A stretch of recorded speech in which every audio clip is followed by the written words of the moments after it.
Have a Nice Death features all of the usual suspects of the roguelite genre, but most important aspect is that it has the addictive qualities needed.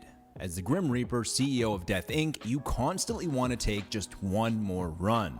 Imagine the roads of Cuphead and Dead Cells meet and you're going to find yourself at the crossroads of Have a Nice Death. You play as a charming version of the Grim Reaper who is on the brink of burnout, and your job is to get the 8 top executives from the 8 different departments of the company back on track with a Dead Cells inspired gameplay, which was likely aided by having the lead developer as a consultant. And when you combine this with years of experience working on games like Rayman Origins, Legends, and the studio's first game Unruly Heroes, the result is one of the tightest controlling roguelites on the market. Not only does that give the Grim Reaper a leg up on the competition, but the audio and visuals of this game are phenomenal across the board, and this is what truly separates it from the crowd.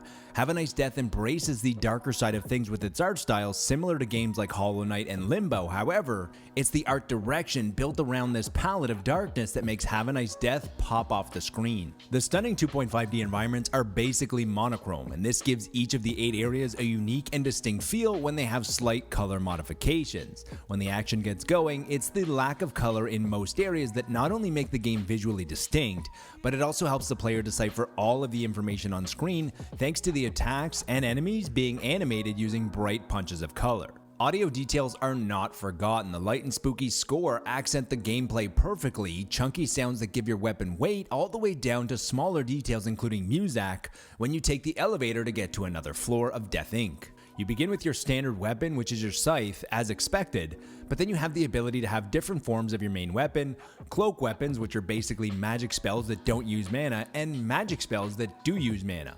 On top of these 3 items, during each run you're going to find curses that act as buffs, but be careful because some come with negative effects that create a risk-reward scenario. It wouldn't be a roguelite without currency, and Have a Nice Death features 3 different types: gold, solary, and prismiums, with only gold carrying over between runs that will help you purchase permanent upgrades when you start each run. These upgrades start at full price, but the more you play the game and accomplish certain goals, the cheaper that they become, which is a smart incentive to give the player. All of the systems in Have a Nice Death could have been overwhelming, but they are laid out extremely well, and you also have an employee handbook that helps explain anything that you might have missed. Have a Nice Death spent about a year in early access refining the gameplay and systems, with the result being a very polished game, but there are still some minor gripes. One of the biggest issues is the erratic spikes in difficulty. On the way to fight each of the 8 bosses, each department is filled with minions that are mostly a breeze to steamroll over. The problem is that when you get to the bosses and mini-bosses, this is where the difficulty spikes way up.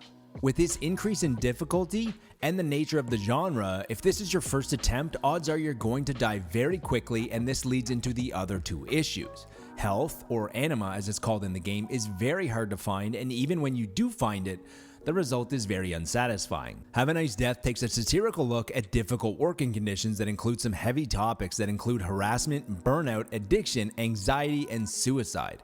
This dark comedic lens in which the story is told can make it easier to talk about uncomfortable subjects, but the overall plot can sometimes be hard to follow. There has been no shortage of action roguelites over the past decade or so since the genre exploded, which leaves the question, is there room for another? With such a high level of polish across the board, ultra tight mechanics, and stunning art direction, Have a Nice Death is easily in the conversation for greatest action roguelite and another strong case study for early access. We give Have a Nice Death a 9.5.